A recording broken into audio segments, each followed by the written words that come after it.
So me and my girlfriend, yes, I have a girlfriend, sorry ladies, decided that we'd sit down and watch all the Alien and Predator films in 2026. The problem is, I'm terrified of scary movies and I really can't handle gore. Yeah, I'm a wuss. I know this. You can't shame me. So after psyching myself up and trying to act all cool and nonchalant despite the terror gripping me, we sat down and watched the original Predator. And it was okay. Corny at times and perhaps the acting is questionable. Dylan! But I can see why it's one of those movies you have to watch. The special effects are surprisingly good and the tension is high. Not as high as the movie's body count, however, or my cortisol levels, but still pretty high. Arnold looks great and I love Carl Weathers. Overall, I'd give the movie whatever the socially acceptable score is out of 10.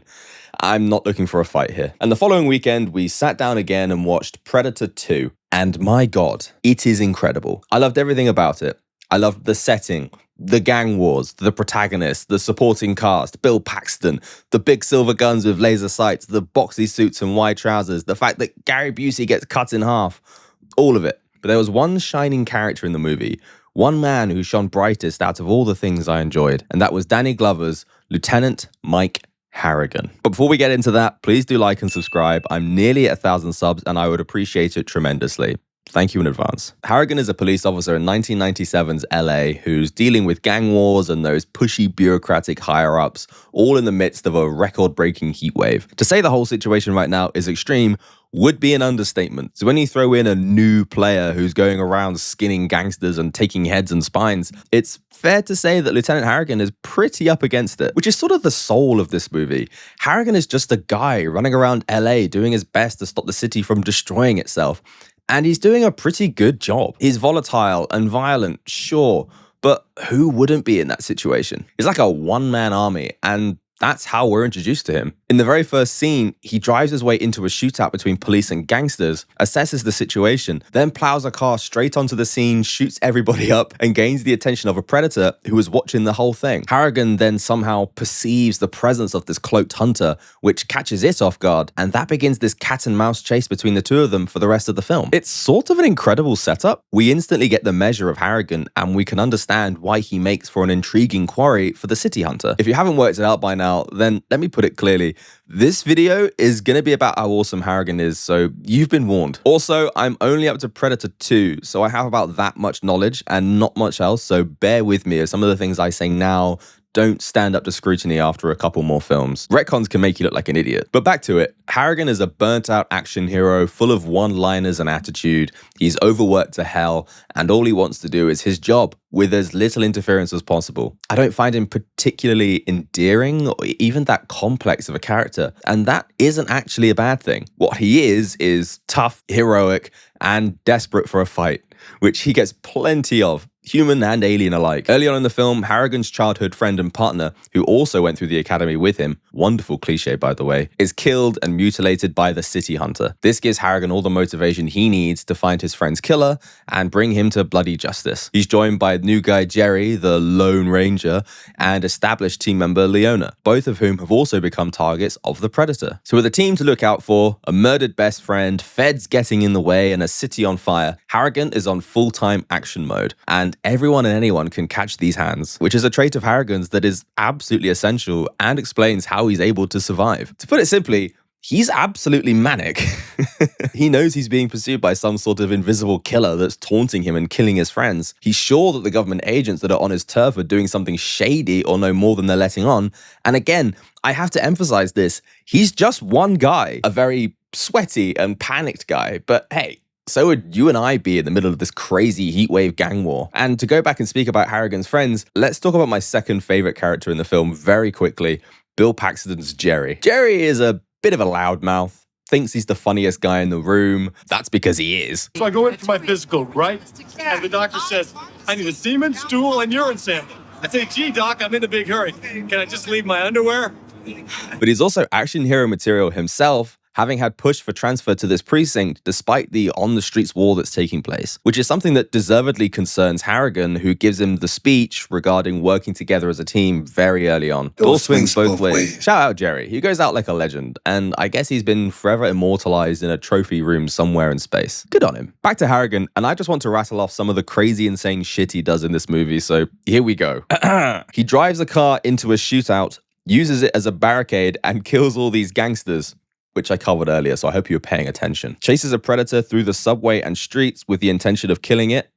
Runs into a slaughterhouse full of dead government agents, again chasing down the predator, tackles the predator off a roof, chases the predator onto its ship and has a knife fight with it, kills the predator in that fight, sees more predators appear, and challenges the remainder to a fight. I mean, come on. You can't get much cooler than that. Imagine being hunted by an alien predator and managing to not only hold your own against it, but also reverse the situation and become the hunter yourself. Dutch didn't do that. He had to lay traps and plan ahead how he was going to fight and kill this creature. Harrigan just chased his one down as soon as he made himself visible and killed him in his own house. Harrigan isn't a soldier in the traditional sense. He's an LA cop, and that makes him way more impressive than Dutch. No shade to Dutch, by the way. Harrigan is just objectively cooler and more impressive. I don't make the rules. At its core, Predator 2 is fun. It doesn't take itself too seriously, isn't afraid to lean into tropes, and still it manages to be an important film in the series. Again, this is as far as I've watched to this point, but I can tell that this film massively expands on the lore. The Predator has new weapons, can see in different infrared scales, and has a ship decked out with a trophy wall. We also learn that predators have been coming to Earth for centuries just to hunt people, and that they focus on war zones so they can cause as much carnage as they can whilst largely being undetected. We also learn subtly that predators have a bit of an honor code, not much of one, but they won't kill pregnant women, for example, and can tell the difference between real and fake guns. And after Harrigan has killed the city hunter, the other predators just take the corpse and leave him be. He's even given a souvenir by what looks like the boss predator. Has he gained their respect, or is there just some rule that if you're enough of a crazy lunatic to kill a predator, then they just leave you be? I don't know. Did I mention that I love Predator 2? Because I was apprehensive going into this based off of critical reviews, and I have to ask, are people just allergic to fun or what? Predator 2 preys on suffering. Overkill. Predator makes unwelcome return. Mindless violence rips the heart out of vulgar sequel. Fuck's sake. And those are just the headlines. And some of these reviews have me genuinely wondering if people were actually even watching the movie. What we never learned in the first film is how or why the Predator came down here. It's something we don't find out in the sequel either. Brother, did you not see the Predator arrive in a spaceship? Or see the other Predator leave in a spaceship in the second film? And why did it come down here? To hunt people! This film is called Predator. It has a trophy case full of skulls. God. An alien predator is stalking drug lords and cops. Does it want the drugs for itself? A lifetime pass to the best nightclubs? The movie never says. The government wants to deep freeze the alien, then convert it into some kind of drug war ally. Really, man? Really, dude? I've never read something so smug and so dumb in my life. But yeah, don't let reviews like these from 1990 put you off. And I'm assuming if you're watching this video, they didn't. And I'm hoping you enjoyed it as much as I did. And if you were alive when this movie first came out, I would really like to know what you thought about it at the time. So let's talk about Harrigan's opposite, the city hunter. Like Harrigan, he's also a maniac, but the murdery, chaotic type. He's clearly having the time of his life running around LA, collecting trophies and stalking Harrigan. Life's good. Look at him go. Until the guy he's stalking chases him down, cuts off his hand, shoots him multiple times in the chest, and kills him in front of all his buddies. Oh, but what was his motivations? Why was he here? To hunt people! He's on safari! We know why they do it, because human beings also do it. Sorry, those reviews, they really pissed me off. Here are my favorite lines from the movie. You watch these while I cool off. Which means you're cutting off my dick and shoving it up my ass. I said put it down, asshole! Now get back to your cage at Alvarado. I'll show you what you're doing, you son of a bitch! All units responding, San Pedro and 5th Avenue, be advised. Federal officers will handle investigation. We didn't hear that. Let's go. Thanks for the ride. You know, you guys really ought to cut down.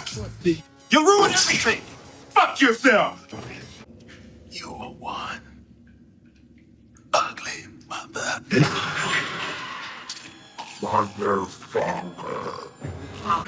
It's all right. I'm a cop.